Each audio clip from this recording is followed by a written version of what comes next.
Selamat datang di Grup E, grup yang dianggap sebelah mata di Euro 2024. Grup tersebut dihuni oleh Belgia, Ukraina, Slovakia, dan Rumania. Bagi sebagian publik, mudah saja menebak bahwa Belgia akan melaju mulus dari grup ini. Namun jangan salah, tim seperti Ukraina, Slovakia, dan Rumania masing-masing punya kekuatan berbeda yang bisa mengancam Belgia. Toh, Belgia kini tampil dengan wajah baru yang belum terbukti di ajang-ajang besar. Lantas, apakah akan ada kejutan dari grup ini? Sebelum membahasnya, baiknya subscribe dan nyalakan loncengnya dulu ya, agar tak ketinggalan sajian menarik dari Starting 11 Story. Dengan generasi emas Belgia yang dibangga-banggakan, Marc Wilmots dan Roberto Martinez keluar sebagai pelatih Belgia dengan tangan hampa. Tak ada satupun trofi yang diraih. Kini giliran Domenico Tedesco. Pelatih 38 tahun tersebut punya tugas berat untuk meraih trofi bagi Red Devils. Bekas generasi emas mereka kini hanya tertinggal beberapa saja, di antaranya Axel Witsel, Jan Vertonghen, Kevin De Bruyne, dan Romelu Lukaku. Selebihnya pemain seperti Jeremy Doku, Johan Bakayoko, Arthur Vermeeren maupun Amadou Onana semuanya adalah wajah baru yang berusia 22 tahun ke bawah. Namun transisi skuad muda Belgia yang dipimpin mantan pelatih Leipzig tersebut paling tidak sudah dibuktikan selama babak kualifikasi. Red Devils terbukti tak pernah mengalami kekalahan. Mereka mencetak 22 gol dan hanya kebobolan 4 gol saja. Hasil menjanjikan tersebut tak luput dari formula taktik Tedesco. Pelatih ini punya banyak plan taktik. Selain pakem 4-3-3 atau 4-2-3-1, Tedesco juga kerap memeragakan taktik 3-4-3 atau 3-4-2-1. Misal saja ketika laga uji coba terakhir jelang Euro melawan Luxembourg, Tedesco di pola tersebut masih mengandalkan Kevin De Bruyne sebagai ruh serangan. Namun De Bruyne tak sendirian bekerja. Ia dibantu oleh pemain kreatif lain macam Trossard, Doku, Di Catelleri hingga Johan Bakayoko. Di posisi striker, top skor mereka Romelu Lukaku tetap jadi andalan. Ia akan dilapisi oleh Lois Openda yang sudah cetak 24 gol musim ini bagi Leipzig. Namun sebenarnya ada celah dari Belgia yang bisa dimanfaatkan lawan, yakni lini pertahanan. Mereka tak diperkuat kiper Real Madrid Courtois. Belgia juga masih mengandalkan bek aki-aki 37 tahun Jan Vertonghen.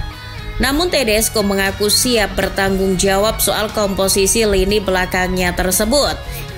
Menurut Tedesco, yang penting ia bisa cetak banyak gol dulu untuk menang. Ia juga berharap Belgia lolos grup dulu. Ia tak mau mengulangi pencapaian Roberto Martinez yang gagal membawa Belgia ke fase gugur Piala Dunia 2022. Apalagi Red Devils diunggulkan oleh superkomputer Opta untuk lolos dari grup ini dengan persentase 90%.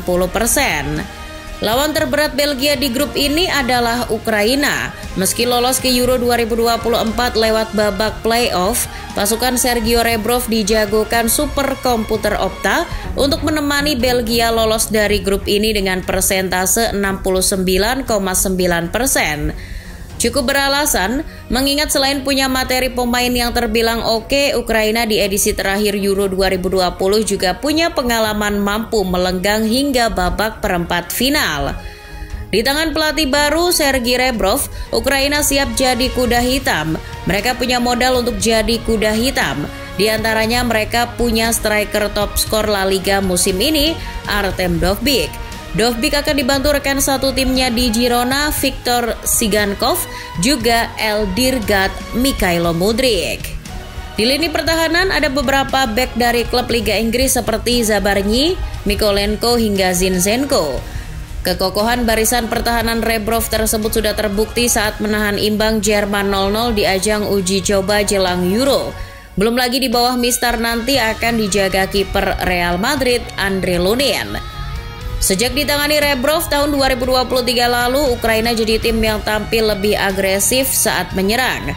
Pola andalan Rebrov adalah 4-3-3 atau 4-2-3-1. Menurut The Athletic, selain peran dua sayap eksplosifnya, jangan lupakan juga peran gelandang serang Ukraina.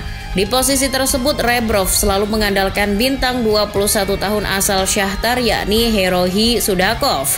Ia menjadi pemain yang mengatur ritme serangan Ukraina. Jangan lupakan juga senjata alternatif Rebrov dengan pemain berpengalaman yang ia miliki seperti Andriy Yarmolenko, Ruslan Malinovsky maupun Roman Yaremchuk. Kualitas individu mereka bisa dimanfaatkan oleh Rebrov untuk mengubah keadaan. Untuk memutuskan peluang mereka lolos dari grup ini, poin penuh jadi harga mati saat bertemu Rumania dan Slovakia di dua laga pertama. Pasalnya, di laga terakhir mereka harus berhadapan dengan Belgia.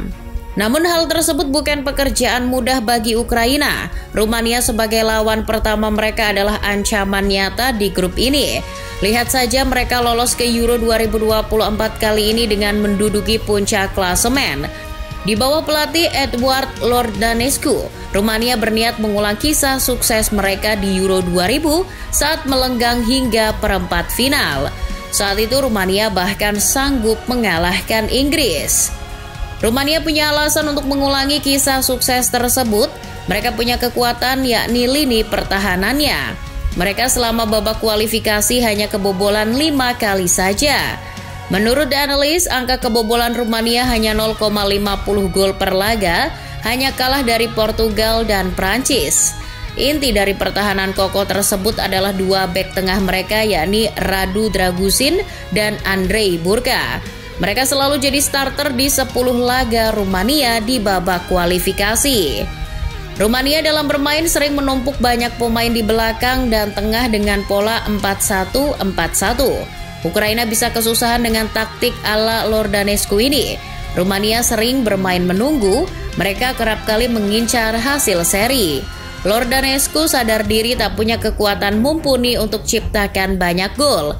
Di dua laga uji coba jelang Euro melawan Bulgaria dan Liechtenstein, buktinya mereka hanya bisa bermain seri 0-0. Selain Rumania yang akan jadi ancaman Ukraina di laga pertama, Slovakia juga bisa jadi ancaman bagi Belgia di laga pertama. Lihat tuh, mereka baru saja membantai Wales 4-0 di uji coba terakhirnya jelang Euro. Artinya skuad asuhan Francesco Calzona ini juga jangan dipandang sebelah mata.